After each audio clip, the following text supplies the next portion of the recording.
This is Killimonnjaro Safaris, Animal Kingdom, Walt Disney World, Orlando, Florida.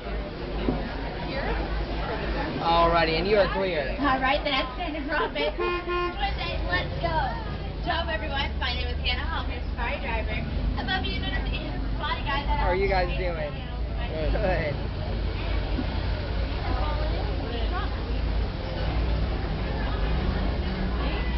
Job, everyone. Good morning.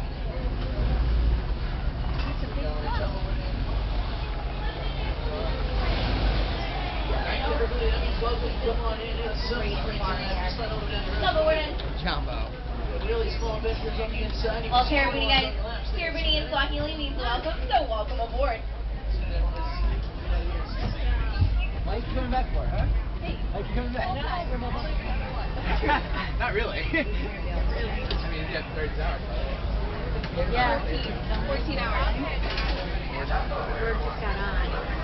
Watch those hands, see the right inside those doors, just already shut. Alright guys, now those doors shut. You stick with me? We still got the first one. Alright. Son of Southward as we stand around May 20. Let's go, see you soon.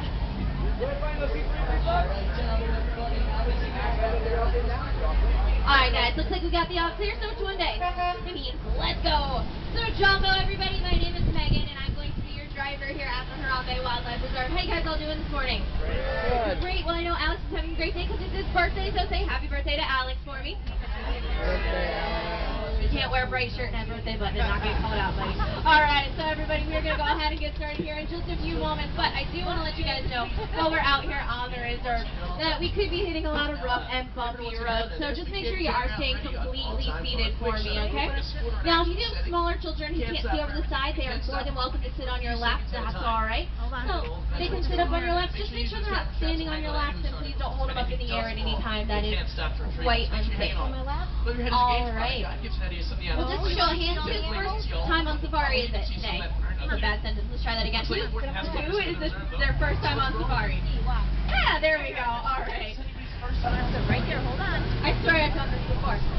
Now we are going to go ahead and get started here in just a few minutes, guys. Now, above your heads, that's the game spotting, guys. That's going to help you identify some of the animals that we could be seeing out there on the reserve. Now, we might not see every single animal. We usually have pretty good luck, though. So just make sure you keep those eyes and cameras ready at all times. If you have a camera, I highly suggest putting it on some type of a sports or an action setting. That's going to help you out a little bit because the animals tend to be moving, and, well, so are we. So those faster shutter speeds are going to help you out there. Now, if you guys do have any questions while we're out on the reserve, you're more than welcome to ask. I will definitely try to answer those for you.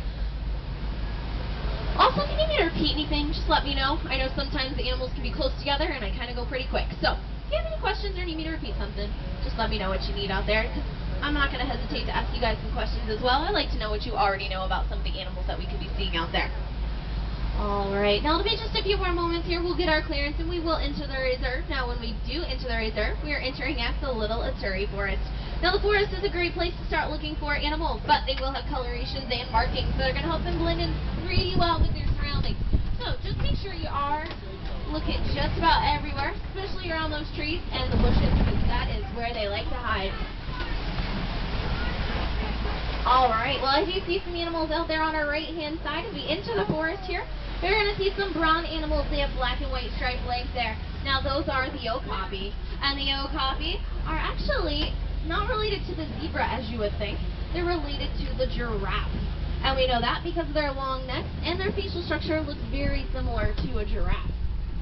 Now the okapi is actually extremely shy in nature. They weren't discovered by Westerners until 1901. They were thought just to be an African myth up until that point. Also, over here on the left-hand side, you're going to see a watering hole here. Now, watering holes are actually great social places for animals to come and gather. And as we come around, make sure you're looking to your right-hand side. Because on the top of the hill here, there are some sandy-colored animals. They have white stripes. Now, those are the greater kudu. And the greater kudu is the second tallest antelope in Africa. You can see them over there. Now, if we keep going, keep looking around the watering hole, looks like over here to your left-hand side, there is a black rhino over there up against those rocks. So I'll stop for you guys here just a moment. There you go. You can get a look at that black rhino out there. Now the black rhino does weigh about it weighs about 3,000 pounds. It's a very large and almost indestructible animal. Got it. Unfortunately, though, there are less than 5,000 of them left in the world today, and that is due to heavy poaching for their horns. Now it looks like there's another animal just up ahead. It's going to be on our left-hand side. Not that it's bad, a no. black and white bird over here. Now this is the saddle-billed stork. Now the saddle-billed stork can get up to about 5 feet tall. They also do have a wingspan of up to 9 feet. So this is a pretty large bird right here. But something else that's pretty cool about this bird is you can tell if it's a male or female by its eye color. Now this one here looks to be a male because it has brown eyes. The females will always have yellow. Alright guys, but I think we've seen just about all we're going to see over here in the forest. So let's keep going, and let's now start making our way over towards the river. Now the Safi River is a great place to look for larger animals, such as a hippo. Has anybody ever found a hippo in the wild before? No? Alright, here's a few pointers. Sometimes it is pretty tricky. So first, you're going to look down in the water for something that looks like a big rock or a big boulder. Hippos are inactive most of their day. That's because they eat about 150 pounds worth of grass every single night. Now, there are a couple of them on the right there. If you don't see them, that's okay. Sometimes we do get to see larger groups of them just up this way. Also, you may notice a lot of times the hippo does keep its face towards the surface of the water so they can breathe. Hippos can only hold their breath for about 5 to 8 minutes at a time. Over here, though, on your left-hand side, these gray birds on the island here, these are the pink-backed pelicans, and they get their name because they get a pink stripe on their back during mating season. Okay, but look over here to the left down in the water. There's some hippo there. Now, when you have a group of hippos together like that, it's actually not called a herd. It's referred to as a float. So there's a float of hippo right there. Now, the hippo does weigh about 5,500 pounds. It's a very large animal, but don't let that size fool you. Hippos can actually outrun humans on land, and they can outswim us as well. The hippo is an excellent, excellent swimmer. Now, we are about to go over a pretty old bridge, so just make sure you're staying seated, because look what's over there on your left-hand side. There's a Nile crocodile down there. Now, the Nile crocodile is a cold-blooded reptile. And those jaws are extremely powerful. They can actually crush the bones of their prey at about 2,000 pounds per square inch. Now, they also do get up to about 20 feet long, so that's definitely not an animal I want to stick around and mess with right there. Wow. So that's why we are going to keep moving here. And we're actually now going to start to make our way over towards the Serengeti grasslands. Now, the grasslands is actually home to some of the more well-known animals here in Africa, such as the lion and the giraffe. So, with any luck, we'll get to see both of those animals over here today. But first, something that's a little bit different as we come around the curve. Go ahead and look over to your right-hand side, because you're going to see a baobab tree. Now, a baobab tree is also known as an upside-down tree. That's because it looks like its root system is growing out of the top. But it's actually going to go leafless there for about 9 months out of the year. And that's to help conserve water in its extremely large trunk. We'll go ahead, guys, take a few moments. Look at this view right here. This is my favorite view of the entire savannah. Now, it does reach for miles, and it acts as a superhighway for animals that are on migration. But we're going to go ahead, we're going to make our way down to the bottom of this hill here, so we can see what types of animals do call this area here home.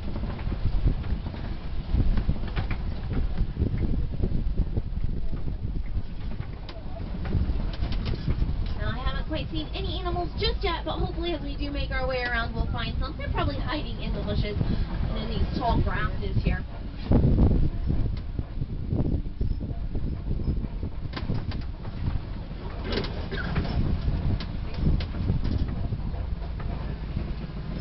Oh, look over here to your left, though. There are these red animals on the hill. Those are the sable antelope there. Now, the sable antelope can get up, their horns can get up to about 5 feet tall. The darker colored ones are the males, and the lighter colored ones are the females and the young. But as we do come around here, you can look out there to your left and right hand side. There are quite a few of these tall red mounds of dirt sticking up out of the ground. Does anybody have any idea what those are? I heard ants. You're close. you said termite mound zone, you'd right. And these are actually hard as rocks. Now, elephants have discovered, though, that these actually make excellent back scratching posts. So what they're going to do is they're going to scratch on these mounds here, and they're going to wear them down. And then the smaller animals will come to jump on top of them and use them as lookouts for predators that can be hiding in the tall grasses. So these mounds are actually quite useful from time to time. You can get a good look at them here. Yeah. Oh, but as we come around here, definitely look out there to your left-hand side because there are some giraffes in the area. Now I'm going to go ahead and let you know there is a baby giraffe over there on the left-hand side, which means I actually cannot come to a complete stop because we do not want to encourage the giraffe to come up to the truck. So I will go very slow, though, so you guys can get a good look at them here. Now the giraffe is actually the tallest land mammal in the world. They can get up to about 20 feet tall. Something, though, that is pretty neat is no two giraffe will ever have the same spot pattern. Their spots are completely unique to them, just like our fingerprints are unique to us. Hang on just a moment. We'll come around and we'll get a look at those giraffe here on our left and right hand side. Giraffe crossing. A lot of times they do get into the middle of the road right around here. So if they do, we'll just have to either wait for them to move. A little more. We can get a picture of that one. But hopefully they won't take long. Look at the baby one, Hunter. Actually, it looks like there's a giraffe up ahead that has come to a complete stop in front of the truck. So we have to wait until it moves. So luckily for you guys, you get a few moments to look at these giraffes. Because otherwise we would not be able to stop like this. It's a baby giraffe over there.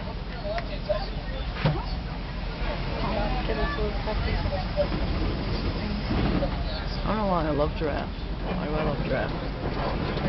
Alright, well, it looks like the truck in front of us here is having the same problem that a few trucks ahead had.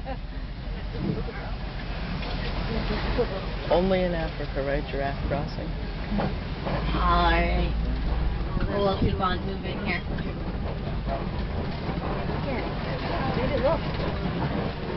Alright, you're going to get a real good view of this.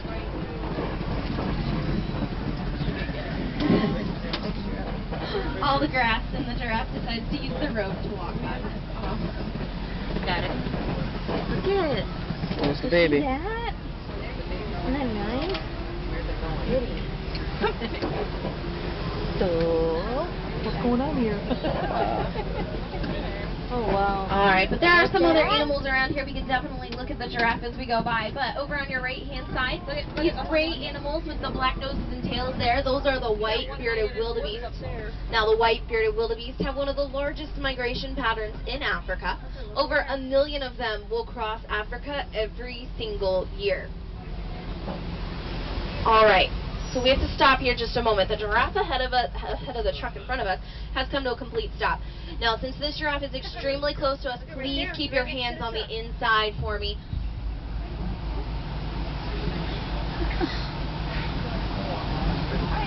Oh, hey. Hello.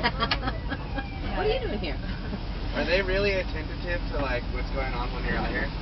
Actually, they have an idea of what's going on. They don't come up to us because they know we aren't going to hurt them, but they also know that we don't have food for them. So they don't typically come up to the side of the truck. But they know that we're here and they understand.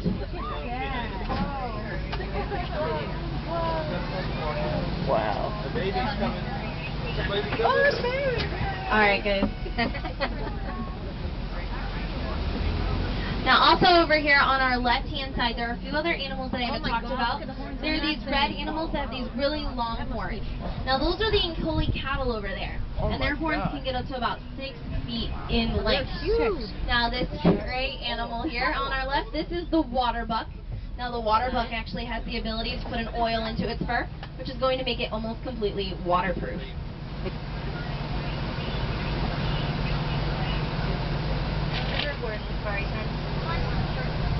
Like they know what they're doing. Yeah. They stop for giraffe at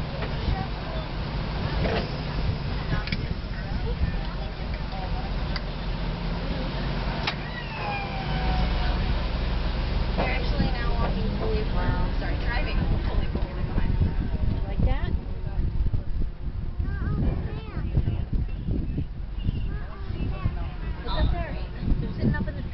probably cooling off in the cave. There's a baby. Now, as they come around here, you're also going to see some small animals over here. Now, the one with the white, or it's got white belly and a black stripe on its side, that is the springbok. Now, the springbok actually has the ability to jump into the air almost 12 feet. That's how they get their name. So we'll come up here, you'll see a few more giraffes, and then hopefully we can look out there to the right and see those springboks. Hopefully they don't walk right into this Not so scared. middle of the road. Over here too. More giraffe. That one's eating. And that one's just standing there. Alright, over there on your right, you'll see those springbok over there. See how small they are? They're quite small, actually. They only get up to about 3 feet tall and weigh about 100 pounds. Are there different types of giraffes? There actually are different types of giraffes. Most of the ones that we just saw are called Maasai giraffes. Their spots are very small and very irregular around the edges. Now on your game spotting guide, the one up there, that's a reticulated giraffe. Its spots are very large and it's almost like someone threw a net on its back. That's actually where it gets its name. The word reticulata means net in Latin. Alright. Now as they come around here, go ahead and look over there to your left-hand side. There are some of those mandrill monkeys hanging out over here. There's a couple on the rocks, but it looks like they're mostly over here in the trees. By the termite mound. Over there. So the mandrill monkey does have bright blue and red markings on its face and on its bottom. So it is one of the brightest colored monkeys here in Africa. Now you may notice there's a large size difference. The one over there on the rock with the tree there, that one is probably a male because it probably looks about 100 pounds. But the ones over here on the termite mound are quite small. They're probably females. Females only weigh about 30 pounds. So there's a large size difference between them. Yeah. Okay. But we are now making our way over towards elephant country. So I'm hoping here pretty soon we're going to see some of those big, beautiful elephants out there. Now, actually, when you do find a herd of elephant, it's going to be all females and young. And that's because the male elephant is cast out of the herd. Once they're around the age of 15, they become too large and too aggressive, actually, to be around the young. So they'll go out by themselves, or they'll join what is known as a bachelor herd of other male elephants. Okay, but before we get there, we're going to slow down a moment. We got to get across this bridge. I'm not really the biggest fan of the bridges here on the reserve, but especially this one. You hear the lot creaking noises? That's why I don't like the bridge. But also in the past, the bridge faced quite a few stability issues. But they added a few more boards and a little bit more rope here, so hopefully that did take care of all those issues they were having. But it sounds like the front tires are off, so I'm good if anything happens. And there you go. Alright,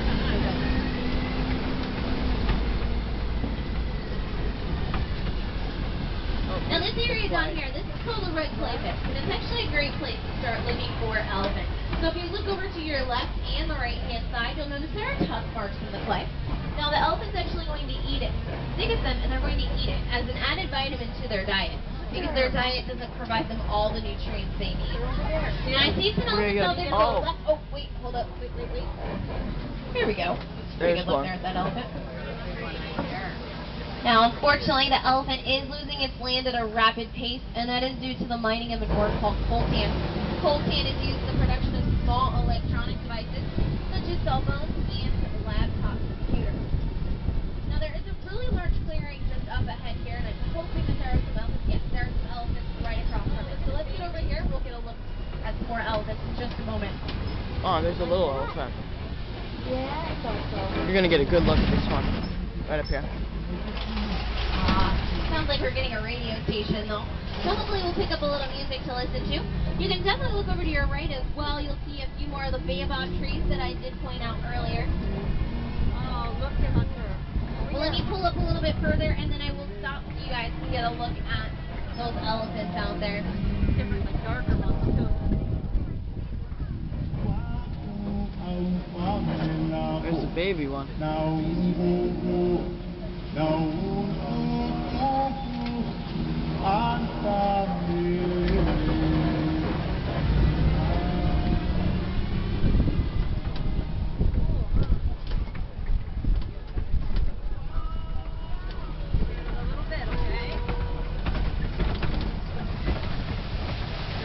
can look out there to your left. There's another elephant as there between the trees and the rocks.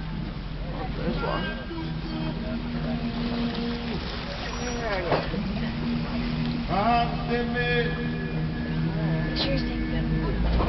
But as we come around here, over on your left-hand side, you are going to see some flamingo.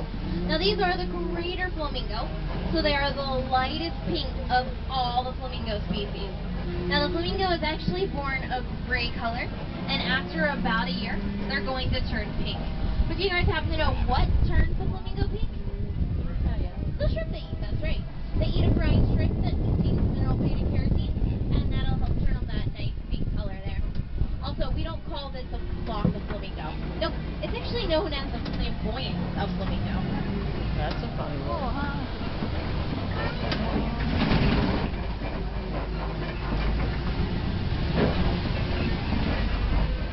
Oh, now look over here to your left as we come around. You're going to see some white rhino in the area. Now, the white rhino is actually larger than the black rhino we saw before. They can get up to about 5,000 pounds. Oh my god. Yeah. Oh, getting And they do love that mud. They roll around in it. And actually, they use it as a protective coating for their skin. That is a Unfortunately, great though, the design. white rhino has been placed on the endangered species list, and that is due to heavy poaching for their horns. Despite many efforts to try to help protect the white rhino, poachers are very well financed and they have very sophisticated means. So they keep getting on even some of the largest reserves here in Africa to poach those beautiful animals. As we come around here, we're going to get another look at them over here to the left-hand side. Over there in the mud. Look at that, Hunter. Here's a closer one. Like the other one just got out of the mud.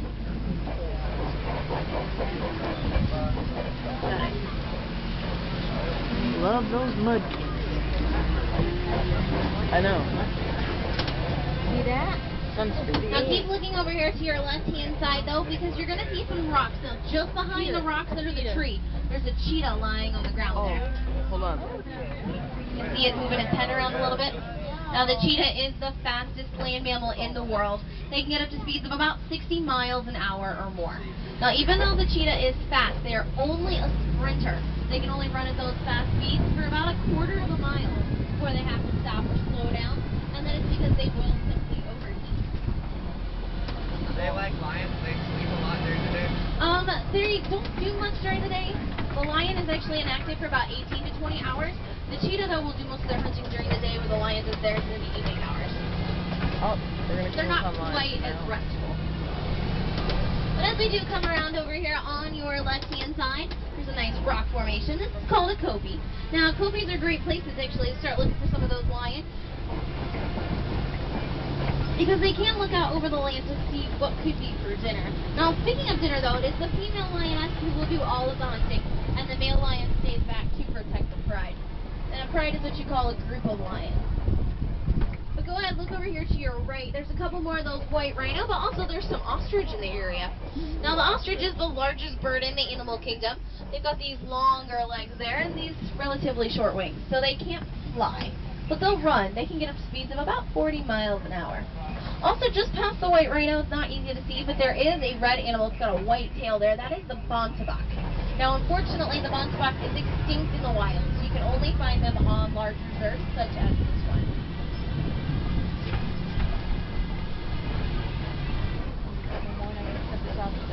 Forgot to charge it. Alright, so I see the lion. I'm going to go as slow as possible so you guys can see him too, with the male lion there. He's laying in between those bushes and the rocks. Well, you can't Hopefully really you see guys it. can Maybe see him. it'll If you're come towards the around back, like don't worry. We'll get up there. You can see him in just a moment as well. That little thing that looks like a rock, that's a lie.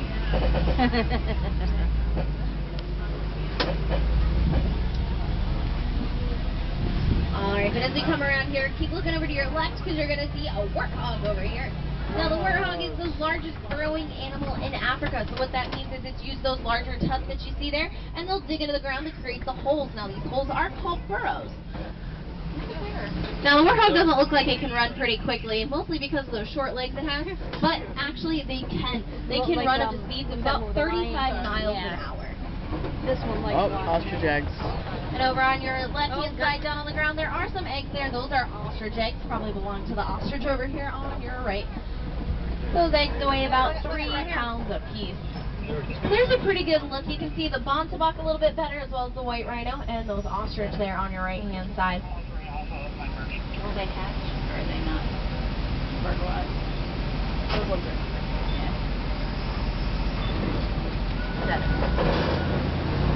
But we are going to keep on moving here. Oh, it looks like there's another one of those ostrich over on our right. It's flying down. We'll see in just a second. Now, something you may notice is this ostrich is darker than the other ones that we've already seen. Does not mean this one is a male or female. What it means, though, is that it is more dominant among the group of ostrich. That's interesting. We're going to go ahead and make our way over to a newer part of the reserve. Now, this part of the reserve here is used to help us introduce animals onto the reserve. But unfortunately, the introduction of a new species is a very long and very complicated process, and sometimes it's very stressful on the animals. So they may not be over here, but I'm hoping that we're going to get pretty lucky and find a few animals over here today. Oh, look at that. Over here on our left-hand side, up on the top of the hill there are some You're going to get a onyx. good Now, the view of onyx this. is typically a desert-dwelling animal. They will go almost their entire lives without drinking water. They will get all the water that they need from the vegetation that they eat. Now, unfortunately, the onyx is considered to be critically endangered. There are less than 1,000 of them on reserves and less than 300 of them in the wild. So they are thought to be an animal species that unfortunately will not be around much longer.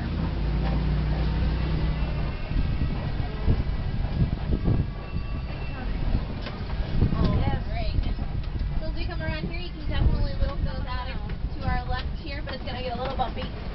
Yeah. Big bump. Okay. And we are going to go ahead and start making our way out of the reserve. So go ahead and make sure you have gathered up all the personal belongings that you did bring on board with you. Now I will be dropping you all off at the closest warden's post. And from the warden's post, it's just a short walk back to the Harambe village where you all came in. Now Harambe and Swahili, that means come together, which is exactly what we must do in order to help protect the animals that are out there. Now one of the easiest things to do is to reduce, reuse, and recycle, especially those small electronic devices which require coltan in their production stages. If we can slow the mining of coltan, we can actually help save elephants' land and in turn their lives. It is a joint effort to help protect the animals that are out there, and together we can preserve them for future generations. Now while we were out on the reserve, I did use some Swahili, so I want to go ahead and I want to teach you all one more word. Because here in Harambe, we don't like to say goodbye. That is a very sad and very permanent phrase. So instead, we say kwaherini, and that means to go well. So, kwaherini, everybody. Kwaherini. Oh, you guys are really good at your Swahili. Must have had a good teacher, though, right? Yeah. All right, guys. Well, I hope you all have a great day out there. Thank you. Welcome. And watch your hands and feet on the right-hand side towards the opening, and watch your slight step down. Kwaherini, everyone.